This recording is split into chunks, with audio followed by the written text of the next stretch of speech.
What's happening around the world and what's happening here at home. Good evening and a very warm welcome to Primetime News on TV1. I'm Piruni Karunaratne. And I'm Sandro Ferdinando. Let's take a look at your headlines for tonight.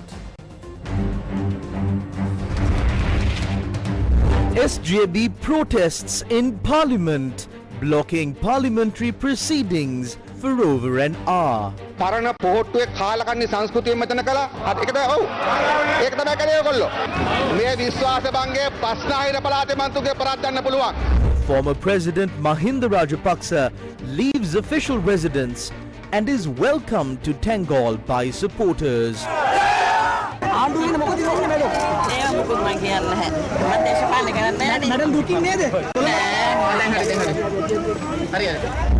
Former president's spokesperson says will hand over former president's official residence in a week. Lieutenant Colonel who sold ammunition to the underworld arrested. Former Minister Prasanna Ranatunga withdraws appeal, agrees to pay 25 million rupee fine and 1 million rupee compensation in land extortion case. The top story for tonight, a group of senior officials from the United States Trade Representatives or USTR met with President Anura Kumar Dissanayake at the Presidential Secretariat today. The USTR is the principal agency responsible for matters related to the tariffs imposed by President Donald Trump.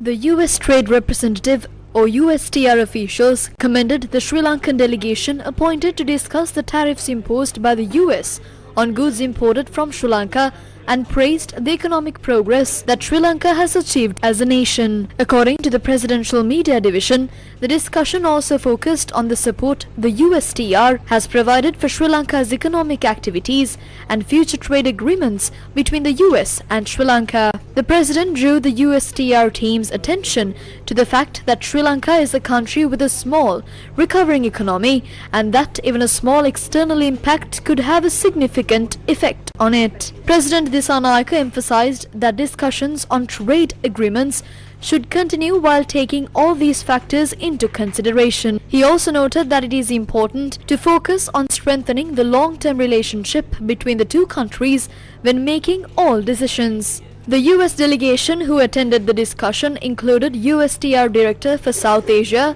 Emily Ashby, Assistant US Trade Representative for South and Central Asia, Brendan Lynch, and US Ambassador to Sri Lanka, Julie Chang. The Samagi Janabalabege disrupted Parliament proceedings for over an hour in response to the Speaker's ruling on the no-confidence motion filed against the Deputy Defence Minister. As a result, parliamentary activities were delayed and interrupted for more than an hour, with tensions continuing even after the session resumed following a 10-minute suspension. The heated atmosphere persisted for nearly half an hour after reconvening. Parliament convened at 9:30 am today. A crucial session was scheduled to debate the second reading of the National Audit Amendment Bill and to approve supplementary estimates for two ministries.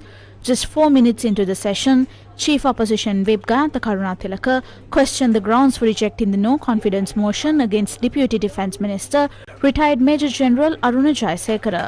අපි ඒ වෙලාවේ ඉල්ලීමක් කරා නීතිපතිවරයාගේ වාර්තාවත් ලේකම් මණ්ඩලයේ වාර්තාවත් අපේ දැනගැනීම සඳහා සභාගත කරන්න කියලා. ඒත් ඔබතුමා නිශ්චිතව ඒක පෙන්වලා දෙන්න කටයුතු කරේ නැහැ. ගරු මන්ත්‍රීතුමා මම නිවේදනය පාර්ලිමේන්තුවේ ලේකම් මණ්ඩලයේ මගේ පරිශීලනය සඳහා ලබා දීලා තිනවා.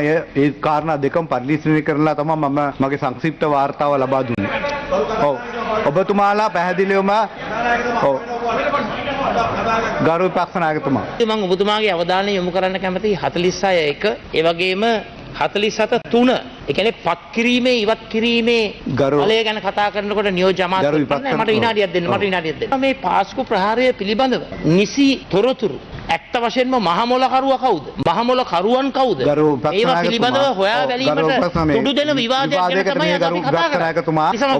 ඔබතුමා 46 එක වගේම 46 දැන් මේ විවාදයක් නෙවෙයි ගරු විපක්ෂනායකතුමා 46 දෙකක් කියවන්න 46 දෙක විවාදයක් නෙවෙයි ගරු විපක්ෂනායකතුමා ඔබතුමාට මම පැහැදිලි ප්‍රකාශ කරනවා 46 දෙක කියවන්න කියලා මේ ක්‍රමවේදය පිළිබඳව ගරු අජිත් පෙරේරාතුමා ඔබතුමා විනිවිද භාවයෙන් කටයුතු කරන්නේ නැත්නම් අපිට ඔබතුමා ගැන විශ්වාසය නැති වෙනවා. අපිට ඔබතුමාත් එක්ක කටයුතු කරන්න බැරි වෙනවා. ආණ්ඩුවට පුළුවන් ඒගොල්ලෝ පාරිශුද්ධභාවය වෙනවා නම් මේ ඉන්න ආරක්ෂක ලේකම්වර ආරක්ෂක නියෝජ්‍ය අමාත්‍යවරු අස් කරලා වෙන කෙනෙක් පත් කරන්න. ඔබතුමාලට 159ක් තියාගෙන මොකද්ද මේ අද මේ තියෙන වැලේවල් නැති වෙලා මුකුත් නැති නිසා පාර්ලිමේන්තුවේ උදේ කාලේ නාස්ති කරලා ෂෝ එකක් කරන්න තමයි වුණා. ඇත්ත ප්‍රශ්නේ තමයි මෙතුමාලගේ മന്ത്രിවරයෙක්මත් කිව්වා නියෝජ්‍ය අමාත්‍යවරයෙක්ට විශ්වාස භංගයක් ඉදිරිපත් කරන්න බෑ කියලා. මේගොල්ලෝ දැන් වැඩේ අනගෙන තියෙන්නේ. ඉතින්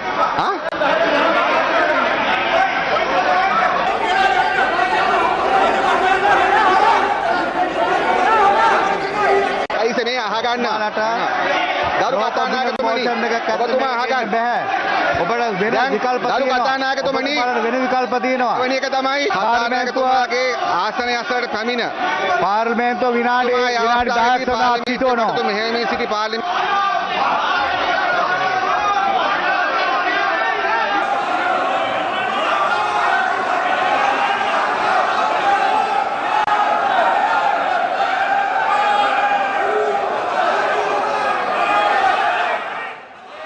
Thereafter, the House reconvened at 10:06 a.m. මේ නරතර්ජන මේ ඔබතුමාට විශ්වාස භංගයක් දානවා කියලා ප්‍රකාශ කර ඔබතුමා මේ තීන්දුව නොදුන්නොත් අද ඔබතුමාට මෙතන ඇවිල්ලා අර පරණ පොහොට්ටුවේ කාලකන්ණි සංස්කෘතිය මෙතන කළා. ඒක තමයි ඔව්. ඒක තමයි කරේ ඔයගොල්ලෝ. ඒක තමයි කරේ. අද මෙතන තිබෙන්නේ කඩකපල් කිරීමේ උරුමනාවක් විසක් වෙන දෙයක් නෙමෙයි. අපි ඔබතුමාගේ ඉල්ලා සිටිනවා දැන් ඔබතුමාලා බහුතරයක් කතා පාර්ලිමේන්තුව පවත්වාගෙන යන්න. මේ කවුද? මේ ඇවිල්ලා රජයේ රාජ්‍ය ආරක්ෂක ඇමති. එයාට කිසිම බලයකුත් නැත්තම් මම මේ රටේ ඉන්න හමුදාපති ඇතුළු සියලු දෙනාට කියනවා මෙයා කියනවා එකක්වත් පිළිගන්න එපා. මොකද හේතුව කර කතානායකතුමා මොකද හේතුව බලයක් දීලා නැහැ. බලයක් දීලා නැත්තම් අපි ඔක්කොම නැගිටවන්නද? අපිට ඔක්කොම නැගිටවන්න පුළුවන්. ගරු කතානායකතුමනි අපේ ජාතික ජන බලවේගයේ බස්නාහිර පළාතේ මන්ත්‍රීවරුන්ගේ පරද්දන්න පුළුවන්. හරිද? මේ විශ්වාස භංගයේ බස්නාහිර පළාතේ මන්ත්‍රීවරුන්ගේ පරද්දන්න පුළුවන්. මේ මොන ලපයි සිපයිද? හරිද? ඒ නිසා අපිට කියන්න තියෙන්නේ අපේ නිහතමානීකම අපේ විනයගරුකභාවය අපිට අසාධාරණයක් වෙන්න බෑ. ශබ්දෙන් කරගෙන යන්න. ඔබතුමාලා රිෂබ්දෙන් Opposition MPs stood up again in protest against the leader of the House's remarks.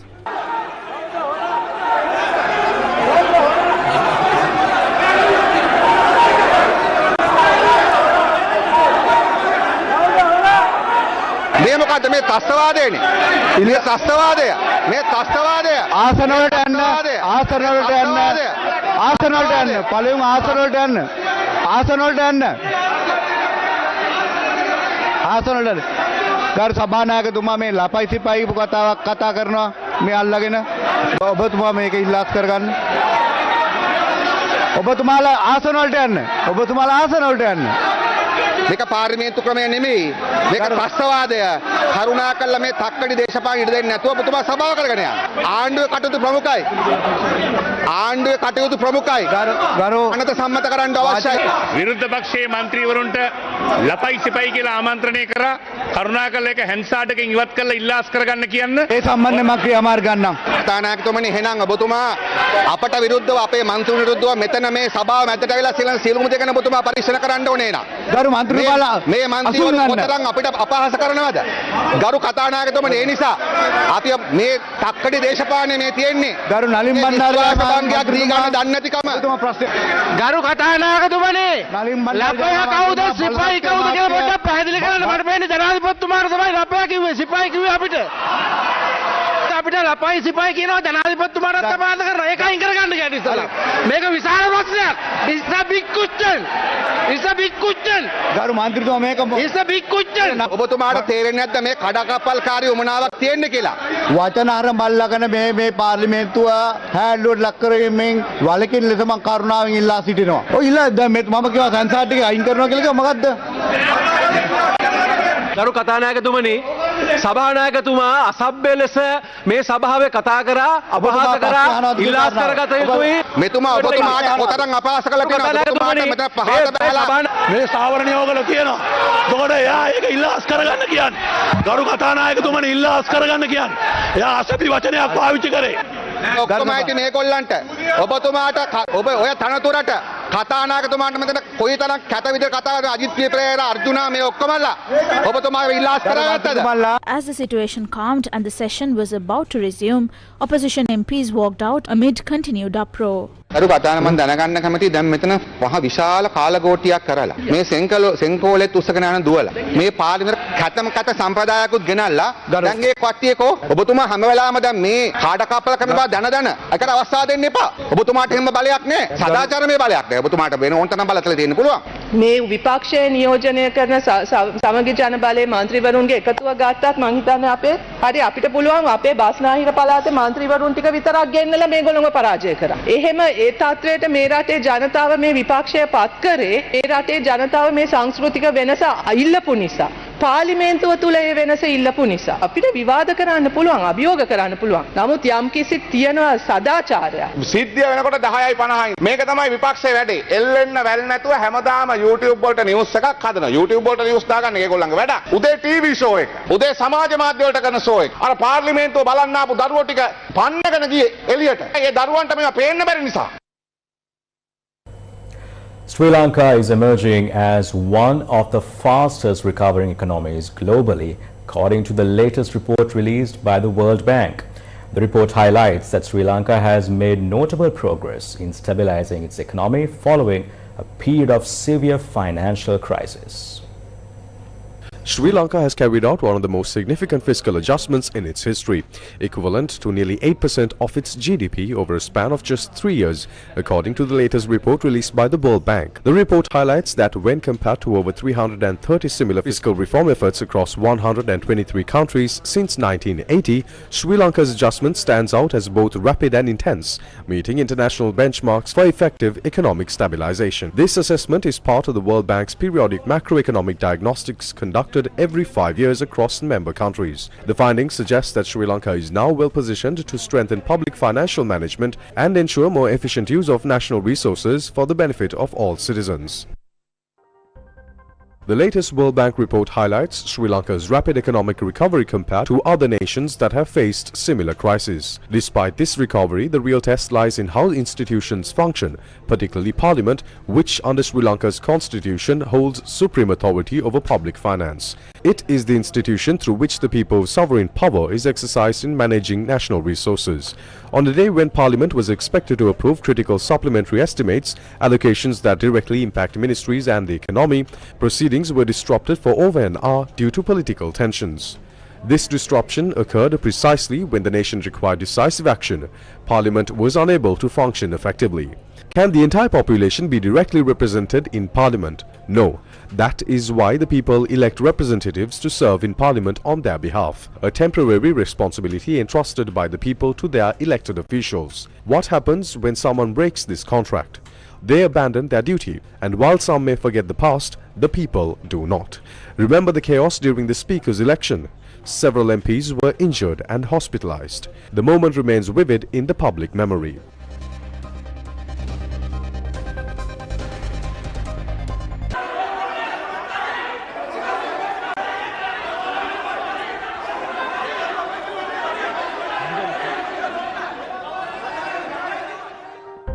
Do you remember the 52-day government and the political turmoil at the time?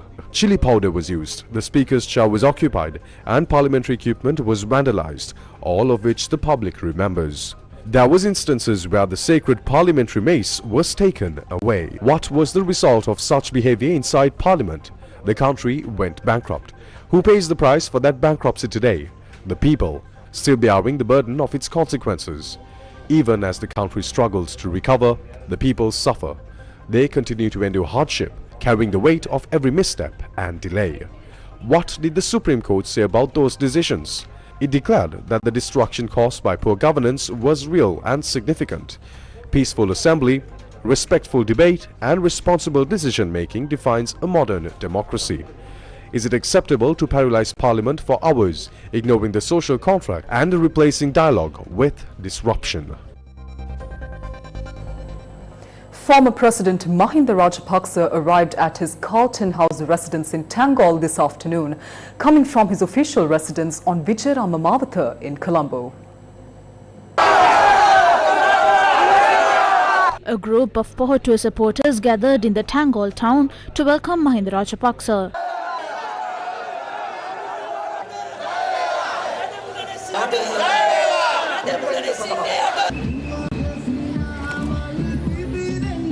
The former president then arrived at the Carlton House. Religious rites were performed there, led by the Mahasangha.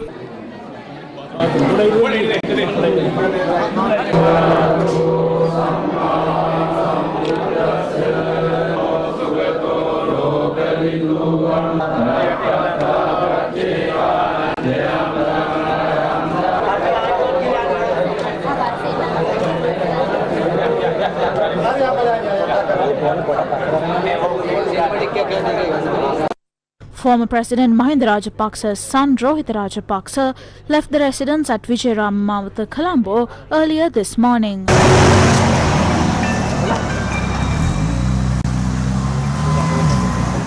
Afterwards, several members of the SLPP visited the residence. රට ආරක්ෂා කරගත්ත නායකයා. ඇත්තටම අපි කෞතුක වස්තුවක් වගේ රකින්න ඕනේ. මේ පුරාවිද්‍යා වස්තුවක් වගේ රකින්න ඕනේ. අපි නිවස බාර දෙන්නේ නිල වශයෙන් තව සතියක වගේ කාල පරිච්ඡේදයක් යයි. මොකද තියෙන අදාළ භාණ්ඩ බඩු භාණ්ඩ රජයට අයිති නිල වශයෙන් බාර දීම සිද්ධ කරනවා තව සතියක වගේ කාල සීමාවකින් පස්සේ. The Chinese ambassador also met with former President Mahinda Rajapaksa in the afternoon.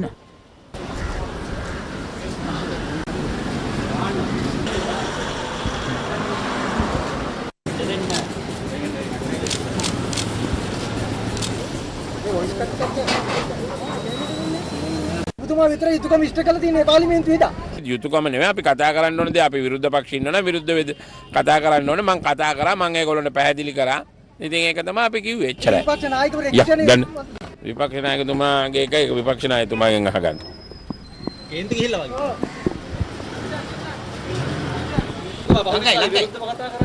කාටද මහින්ද මහත්තයාට මම කවදාවත් දොස් කියලා නෑ මං හැමදාම කියලා තියෙන්නේ මම ප්‍රිය නොකරන පුජ්‍යලෝ දෙන්නෙක් ගැන විතරයි. නැවත නැවත ඒක කියන්න ඕන නෑ. SJB MP Dilip Vedarachi also met the former president.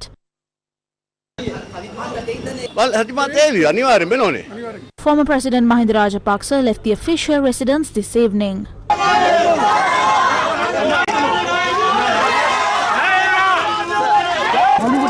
පිටුරට ගන්නකෝ.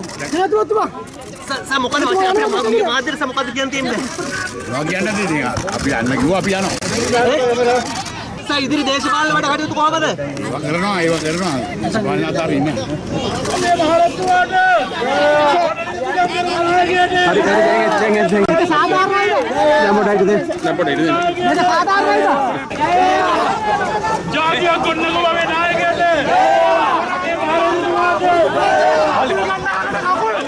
මඩ මාධ්‍යට වචනයක් කියන්න මඩ. මම සාමාන්‍ය කතා කරන්නේ මම ක්‍රියාව විතරයි. වැඩ කරන විතරේ කතාව නෑ. ආඩුවේ මොකද කියන්නේ මඩ? ඒව මොකද මම කියන්නේ නැහැ. මම දේශපාලන කරන්නේ නැහැ නේ. මඩ දුකින් නේද? නෑ. හරියට.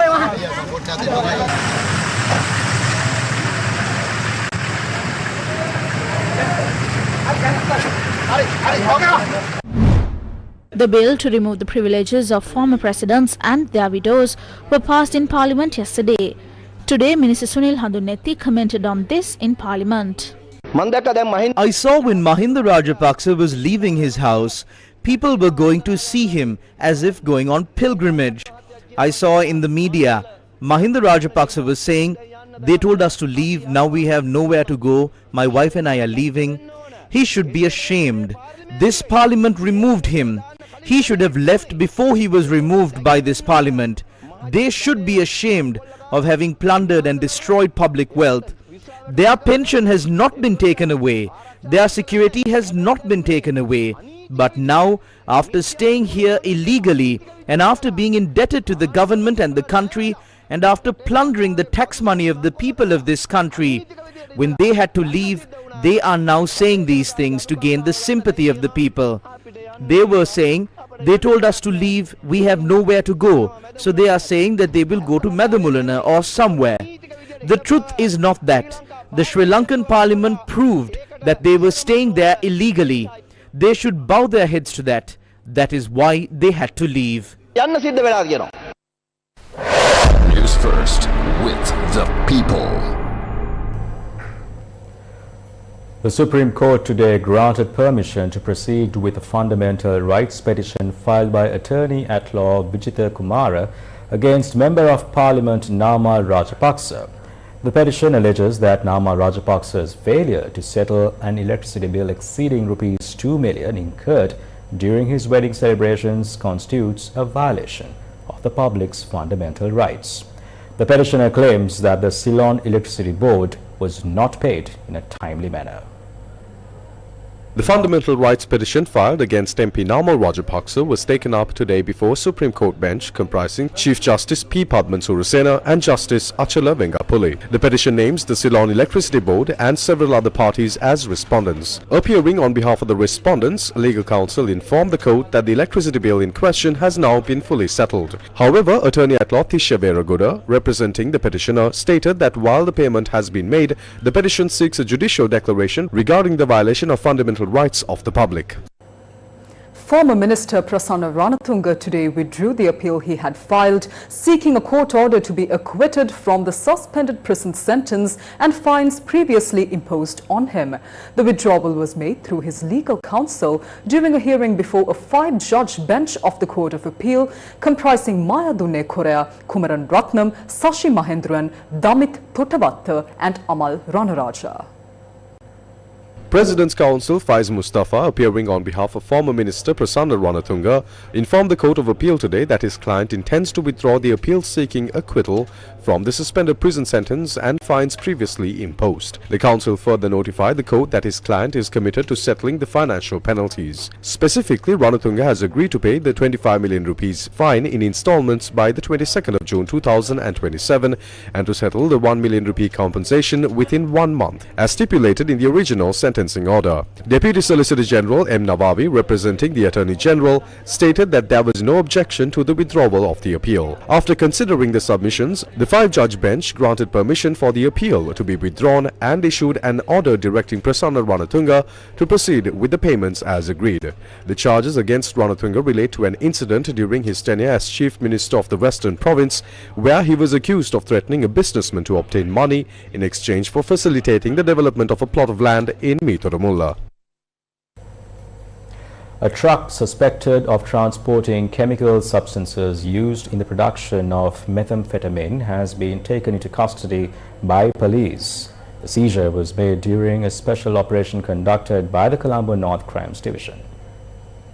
Investigations revealed that the truck had transported the chemicals from Middenia to Nuwara Eliya and later from Nuwara Eliya to Kandana. The vehicle has now been handed over to the Kalaniya Crimes Investigation Unit for further inquiries. The discovery is linked to the recent information provided by Bako Saman, a known figure in organized crime, who reportedly revealed details about the movement and use of these chemicals in drug manufacturing. A Sri Lanka Army Lieutenant Colonel has been taken into custody by the Western Province North Crimes Division over allegations of illegally selling military-grade ammunition to a member of an organized crime syndicate. The arrest follows an investigation into Commando Salintha, a suspect currently in remand custody who is believed to be affiliated with a criminal gang. Police say the officer in question served as Salintha's superior during his time in the army, where Salintha reportedly operated as his assistant. The suspect, a 46-year-old resident of Gaul, was identified as the commanding officer of the Palay Nagar army camp in Mallavi. According to police sources, he is accused of selling over 250 rounds of T-56 ammunition and depositing more than 650,000 rupees into his personal bank account from the transaction.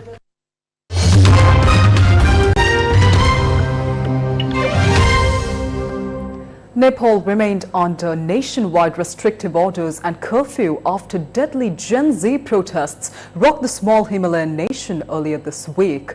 In the capital Kathmandu, the army ordered people to stay home after the military came out in force overnight to halt the deadly unrest that prompted the government's collapse as protesters set buildings on fire.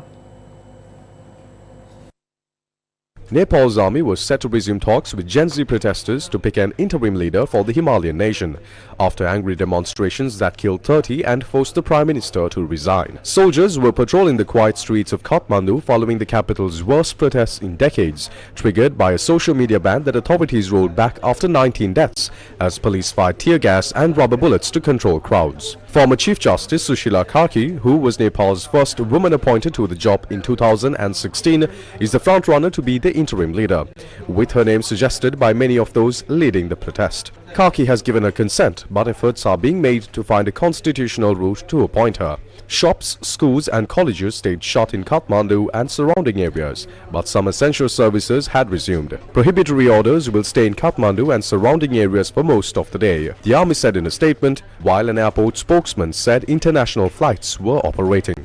The death toll from the protests had risen to 30 by Thursday, Nepal's health ministry said, with 1,033 injured. The demonstrations are popularly referred to as the Gen Z protests, since most participants were young people voicing frustration at the government's perceived failure to fight corruption and boost economic opportunities. In more news overseas, authorities are still hunting the suspect gunman who fatally shot conservative influencer Charlie Kirk at the Utah University. Charlie Kirk's killer is still at large, but the FBI say they have found a high-powered rifle and tracked the movements of the suspected gunman. The Trump ally was shot at a university in Utah. Officials say the suspect appears to be of college age. After the shooting, investigators have tracked the suspect's movements across the building, where he jumped off the roof and fled off campus into a neighborhood.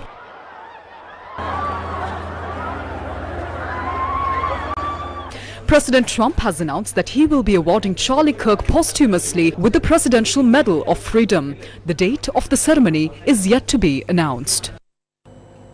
Back to news here at home. The National Hospital of Sri Lanka, widely regarded as the country's premier government medical institution, witnessed a high-level delegation for a special inspection of newly installed medical equipment donated by the government of Japan. An inspection of newly installed medical equipment donated by the government of Japan was led by Minister of Health Dr. Nalinda Jayatissa alongside Akio Isamata, Ambassador of Japan to Sri Lanka.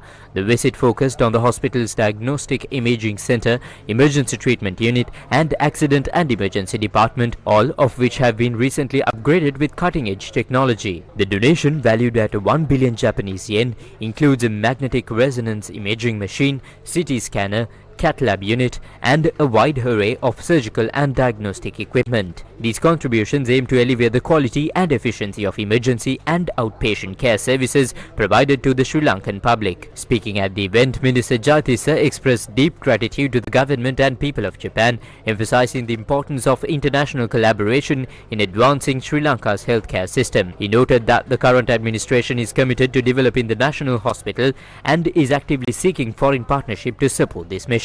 Ambassador Isamata reaffirmed Japan's long-standing friendship with Sri Lanka and pledged continued support for the country's healthcare development. Sri Lanka has informed the UN High Commissioner for Human Rights that commit to domestic accountability for human rights violations. Sri Lanka is prepared to pursue accountability for human rights violations through a domestic mechanism with technical support from the Human Rights Council. Foreign Affairs Minister Vijitha Herath made this statement during a meeting in Geneva with UN High Commissioner for Human Rights Volker Turk while attending the 60th session of the Human Rights Council. During the meeting, Minister Herath provided a detailed explanation of Sri Lanka's position regarding the report presented by Volker Turk. The two engaged in an in-depth discussion on the contents of the report. The UN High Commissioner expressed hope that the new government in Sri Lanka would seize the opportunity to establish a credible accountability mechanism and conduct independent investigations into past human rights violations. He also acknowledged a positive shift in Sri Lanka's approach to human rights protection under the current administration. The Russian Federation has announced a major increase in the number of fully funded scholarships available to Sri Lankan students seeking higher education in Russia. The initiative is expected to further deepen the long-standing friendship between the two nations. A ceremonial gathering was held for students departing to study in Russia on full scholarships. Following the selection campaign for the 2025-26 academic year, 53 Sri Lankan citizens were awarded quota places. I'm very happy and proud to say that this time around this year, considering the growing demand of Sri Lankan people for Russia's higher education, my country has raised the number of free scholarships up to 100. Before that, we used to issue 40, then 50 free scholarships each year. So this time around, this intake will be 100 people. This year, students will head not only to Moscow and St. Petersburg, but also to a wide range of cities. TikTok today launched its STEM feed in Sri Lanka. TikTok officially launched its STEM feed in Sri Lanka today, introducing a dedicated space on the platform to spotlight content related to science, technology, engineering and mathematics. Within 3 years, the task force will deliver a national digital education strategy, an e-learning platform with offline access, a digital content package, and a teacher certification framework. Ambitious, but we think necessary and very much a part of the education reforms that we are in the process of implementing. In this broader effort, collaborations with global platforms have an important role. TikTok's STEM feed complements the task force by encouraging interest in STEM and making knowledge accessible beyond notebooks. Education reform is a collective national priority for us. And when global platforms align with these priorities, as TikTok has done today, they bring added momentum and reach. The new feed aims to inspire curiosity, promote educational content, and engage young minds through entertaining and informative videos across these critical fields. Emeritus Professor Savitri Gunasekara has emphasized the importance of institutional memory and historical reflection in shaping Sri Lanka's future, especially as the country navigates promises of systemic reform under a new government. She was speaking at the inauguration ceremony of the 58th annual academic sessions of the Ceylon College of Physicians that was held in Colombo. The Sirasa College of Physicians is the oldest and most prestigious medical professional body in Sri Lanka.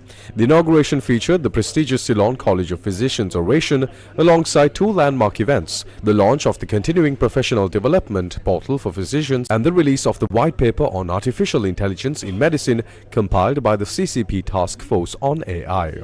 Emeritus Professor Savitri Gunasekara emphasized the importance of institutional memory and historical reflection in shaping Sri Lanka's future, especially as the country navigates promises of systematic reform.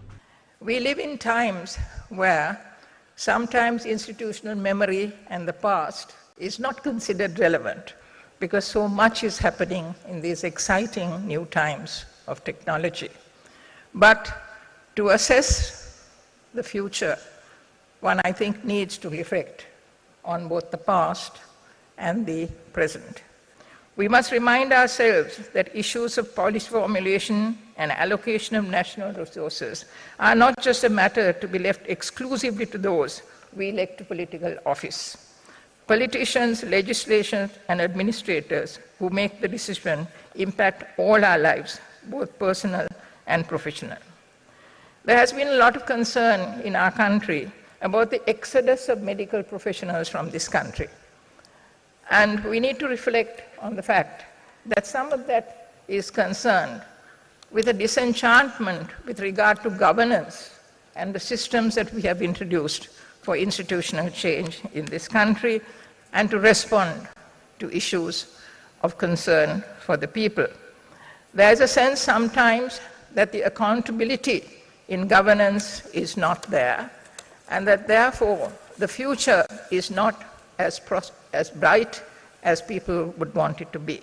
But we have to also ask ourselves whether if those professionals had been actively involved in something more than their professional lives, they would also have created a better life, a better context for all of us, and whether they have indeed followed that past tradition of stepping out of the professional era to contribute also in the wider sphere.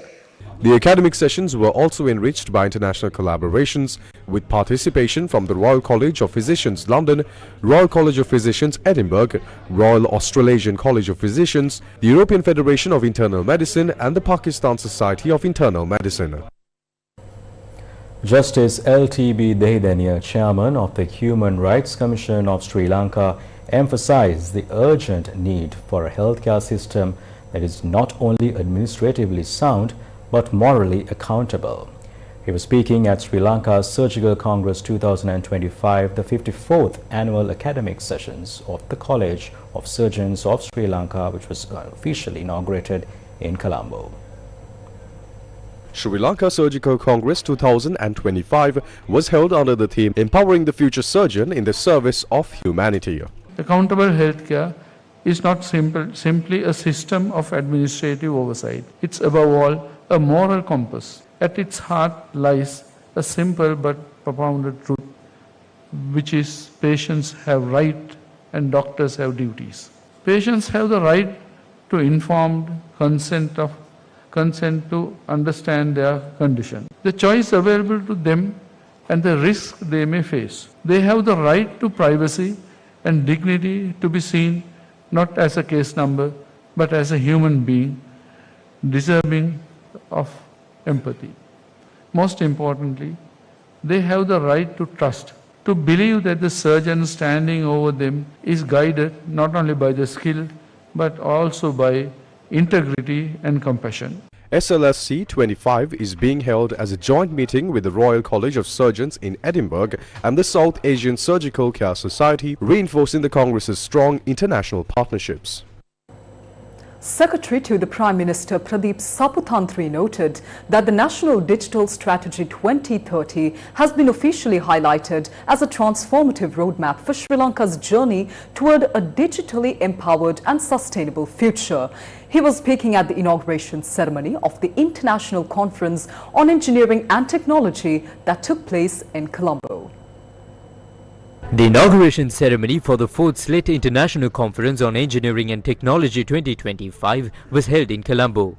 I'd like to highlight the National Digital Strategy 2030. The strategy is not merely a government policy, it's our shared roadmap to a digital and sustainable future for Sri Lanka. The core of this strategy rests on 3 pillars.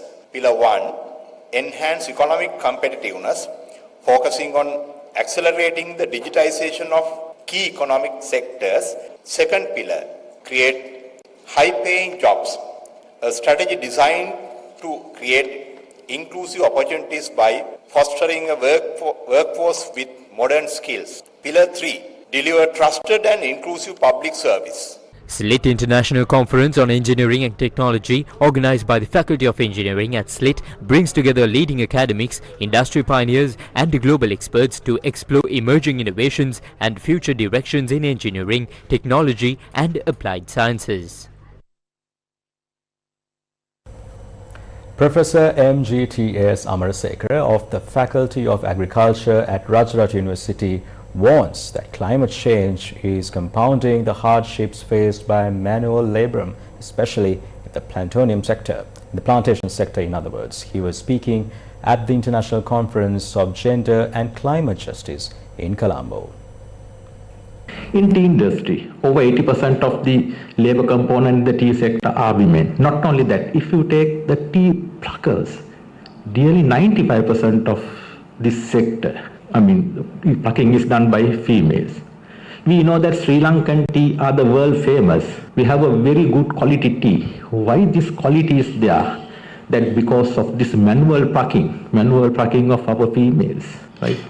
Even though our tea is a kind of a world, Ceylon tea is a world quality brand, the pluckers are one of the lowest paying jobs, the plucking of tea in the country. Normally they earn about 1,000 rupees, 1,500 rupees per day, depending on the amount that they harvest. Let me show you how climate change effect of their income. This conference is part of the Accelerate Action Momentum from International Women's Day 2025, highlighting women's leadership in climate action, ecofeminism and inclusive governance while fostering knowledge exchange and advocating policies for gender-equitable climate justice. The South Asia Sustainability and Security Research Institute was formally inaugurated yesterday in Colombo. South Asia Sustainability and Security Research Institute's launch marked a pivotal moment for Sri Lanka's research and policy landscape. South Asia is really in a pivotal moment today. It's the most populous region, obviously. It's very strategically located between East and West. And on the main sea lanes as well. And there's a kind of an optimism about the region, right, that it's supposed to grow at 6% a year. A lot of this is fueled, of course, by demographics. But the serious point really is that debt distress and human misery are very much a feature of South Asia. Dr. Harinda Vidanage, Director of the International Relations Office and the Center for Strategic Assessment, turned the spotlight on artificial intelligence and strategic thought. The AI industry is going to add about $20 trillion to the global economy. It is projected in the next 10 years. But in the same projections, it says only 6% will benefit Asia, excluding China, 8% will benefit Africa.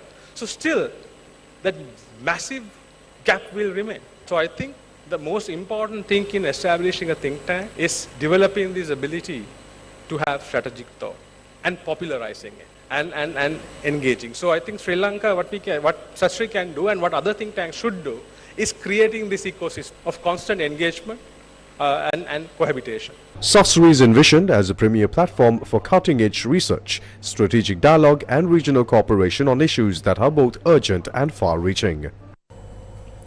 Children across South Asia face an escalating nutrition crisis, with millions suffering from undernourishment and anemia and obesity.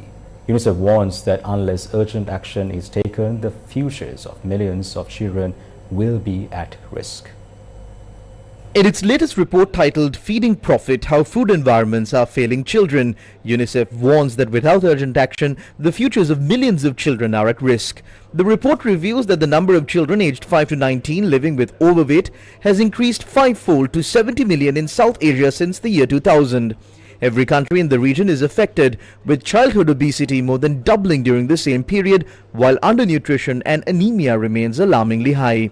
South Asia continues to bear the world's largest burden of undernutrition. 1 in 3 children under 5 are stunted, 1 in 10 suffer from wasting, 1 in 4 are born with low birth weight. The region also has the highest global prevalence of anemia, affecting nearly half of all women and adolescent girls. The report highlights that children are growing up in food environments that fail to meet their nutritional needs. A 2023 UNICEF survey of over 7,500 adolescents across 5 South Asian countries found that while some schools offer freshly prepared meals, unhealthy options like packaged snacks, sugary drinks and fast food are widely available. Nearly half of the adolescents reported seeing food brand logos at school, and more than half said advertising influenced their food choices. These products, with long shelf lives and wide distribution networks, have reached even the most remote areas. UNICEF is calling on governments to ensure access to nutritious, affordable food for all families, ban the marketing and promotion of unhealthy foods within a 5-kilometer radius of schools. Despite the challenges, South Asia has a strong track record of tackling undernutrition and anemia through national programs, which can serve as a foundation for addressing this triple threat. The media briefing on the TLC Triathlon 2025 was held at the Sri Lanka Medical Association today. The Sri Lanka Medical Association, in collaboration with the National Cancer Control Program and the Indira Cancer Trust, held a media briefing today on the TLC Triathlon 2025. This nationwide campaign aims to raise awareness about breast cancer and promote early detection through the touch, look, check method.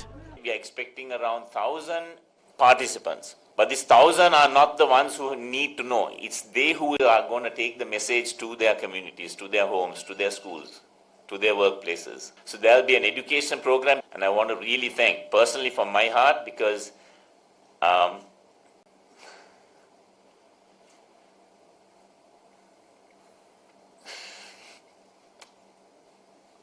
Sorry, I didn't expect this. My own mum succumbed to breast cancer, and I think there was something. It's very close to everybody, and we can prevent this.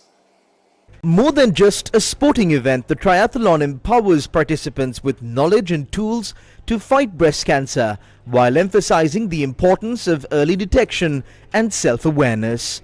Sirasa TV is the media partner of the event.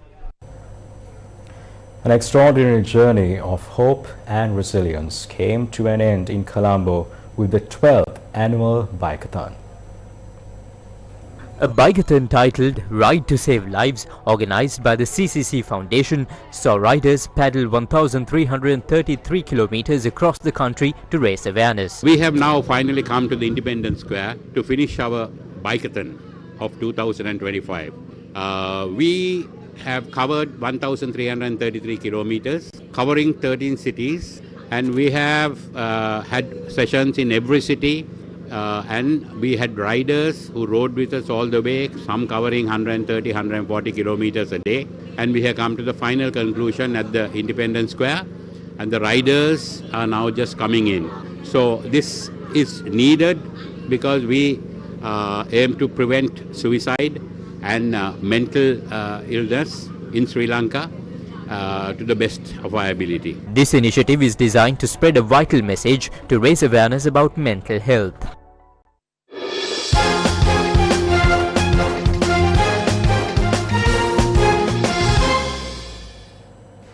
The match between Bangladesh and Hong Kong in the Asia Cup T20 cricket tournament is being held today in Abu Dhabi. This is a Group B preliminary round match.